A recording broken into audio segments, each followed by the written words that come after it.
UGC university grant commission பல்கலைக்கழக மானியக்குழு. இந்த பல்கலைக்கழக மானியக்குழுவானது ஒரு சட்டப்பூர்வமான அமைப்பு.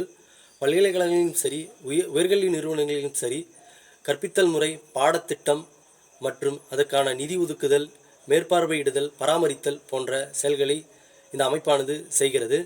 இந்த அமைப்பானது புதிய ஒரு நடைமுறையை கொண்டு வந்திருக்கிறது 2026.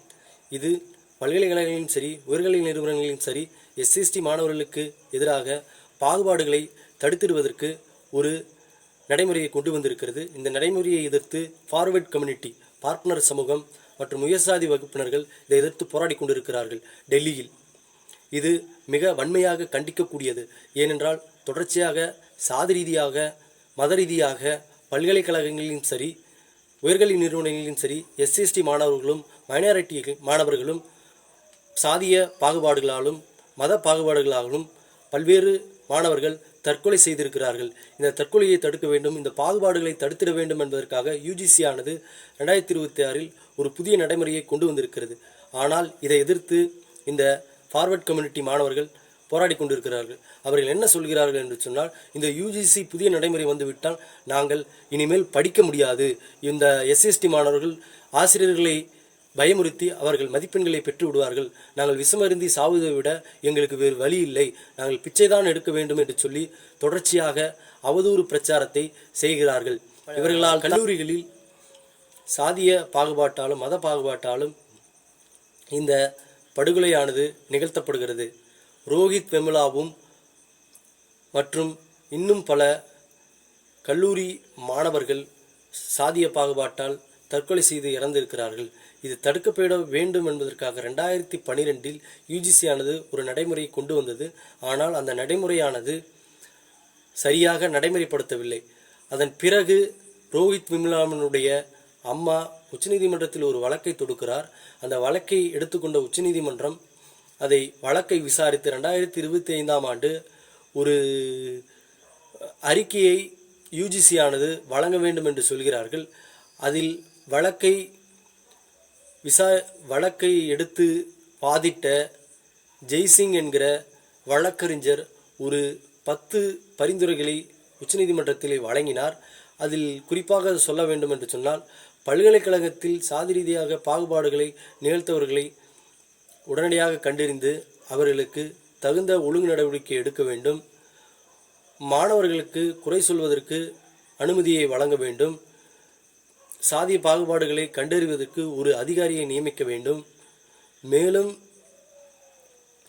அவர்களுக்கான பாதுகாப்பை உறுதிப்படுத்திட வேண்டும் என்கிற பல 10 பரிந்துரைகளை வைத்தார்கள். அந்த 10 பரிந்துரைகளையும் எடுத்துக்கொண்டு மேலும் ஒரு புதிய நடைமுறையை 2026 வழங்க வேண்டும் என்று உச்சநீதிமன்றத்தின் தலைமை நீதிபதி சூரியகாந்தும் இன்னொரு நீதிபதியும் இரு நபர்கள் கொண்ட அமர்வானது இந்த வழக்கிற்கு உத்தரவிட்டார்கள்.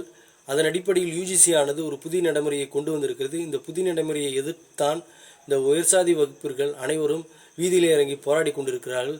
இது இப்பொழுது மட்டும் நடந்ததல்ல. 1990 காலகட்டத்தில் OBC மக்களுக்கான இடஒதுக்கீடு வந்த பொழுது SCST மக்களோ மற்ற மக்களோ எதிர்க்கவில்லை. அந்த இடஒதுக்கீட்டுக்கு எதிராக ஃபார்வர்ட் கம்யூனிட்டி என்று சொல்லப்படக்கூடிய பார்ப்பனர்களும் இன்னும் உயர்சாதி வகுப்பினர்கள் தான் இந்த இடஒதுக்கீடை வழங்கக்கூடாது என்று வீதியில் இறங்கி போராடினார்கள். தொடர்ச்சியாக இந்த ஃபார்வர்ட் கம்யூனிட்டி என்று சொல்லப்படக்கூடிய பார்ப்பனர்களும் இன்னும் உயர்சாதி வகுப்பினர்களும் ஒருபோதும் SCST மாணவர்கள், OBC மாணவர்கள், மைனாரிட்டி மாணவர்கள் அதிகாரத்தை வந்துவிடக்கூடாது, பல்கலைக்கழகங்களில் படித்துவிடக்கூடாது என்பதற்காக தொடர்ச்சியாக இது போன்ற பாகுபாடுகளையும் இது போன்ற ஒரு ஜனநாயக விரோதமான போக்கையும் மேற்கொள்கிறார்கள். இதற்கு தொடர்ச்சியாக உறுதுணையாக AVVP மற்றும் பஜ்ரங் தள், RSS சன்பரிவார் கும்பல், BJP கும்பல் ஆதரவாக செயல்படுகிறார்கள். அந்த மாணவர் அமைப்புகளால் தொடர்ச்சியாக SCST மாணவர்களுக்கு எதிராக போராடி கொண்டிருக்கிறார்கள். தற்போது அந்த யுஜிசி கொண்டு வந்திருக்கக்கூடிய புதிய நடைமுறைக்கு இடைக்கால தடையானது உச்சநீதிமன்றம் விதித்திருக்கிறது. வருகிற மார்ச் மாதத்தில் இதற்கான உத்தரவானது பிறப்பிக்கப்படும் என்று எதிர்பார்க்கப்படுகிறது. எனவே இது வன்மையாக கண்டிக்கத்தக்கது. எந்த பல்கலைக்கழகங்களாக இருந்தாலும் சரி, உயர்கல்வி நிறுவனங்களாக இருந்தாலும் சரி, சாதி ரீதியான எந்த பாகுபாடும் நடைபெறக்கூடாது. சாதி ரீதியான பாகுபாடுகள் தடுத்திடப்பட வேண்டும். அதற்கு உடனடியாக யுஜிசி கொண்டு வந்திருக்கக்கூடிய 2026 நடைமுறையை நடைமுறைப்படுத்த வேண்டும். உச்சநீதிமன்றம் இதற்கு ஒரு நல்ல தீர்ப்பை வழங்க வேண்டும் என்று சொல்லி, மேலும் இதனை எதிர்த்து போராடி கொண்டிருக்கிற இந்த ஃபார்வர்ட் கம்யூனிட்டியினுடைய முகத்தை நாம் இந்த தமிழ் சமூகத்திற்கும் இந்திய மக்களுக்கும் எடுத்துரைக்க வேண்டும். எஸ்எஸ்டி மாணவர்களும் ஓபிசி மைனாரிட்டி மாணவர்களும் ஒன்றிணைந்து இதை முறியடிக்க வேண்டும். களத்தில் இறங்கி போராட வேண்டும். யுஜிசி நடைமுறைக்கு ஆதரவாக பல இயக்கங்களையும் கட்சிகளையும் ஒன்று சேர்க்க வேண்டும். மாணவர்களை அணிதிரட்டியும் மக்களை அணிதிரட்டியும் போராட வேண்டும். இந்த மக்கள் போராட்டத்தின் மூலமாக, மாணவர்கள் போராட்டத்தின் மூலமாக, இயக்கங்களினுடைய முன்னெடுப்புகளின் மூலமாக இதை நம்மால் வெற்றிகரமாக செய்து முடிக்க முடியும். எனவே மாணவர்கள் அனைவரும் இதற்கு ஆதரவாக வீதியில் இறங்கி போராடினால் மட்டுமே இதற்கு ஒரு நல்ல முடிவு கிடைக்கும் என்று கூறி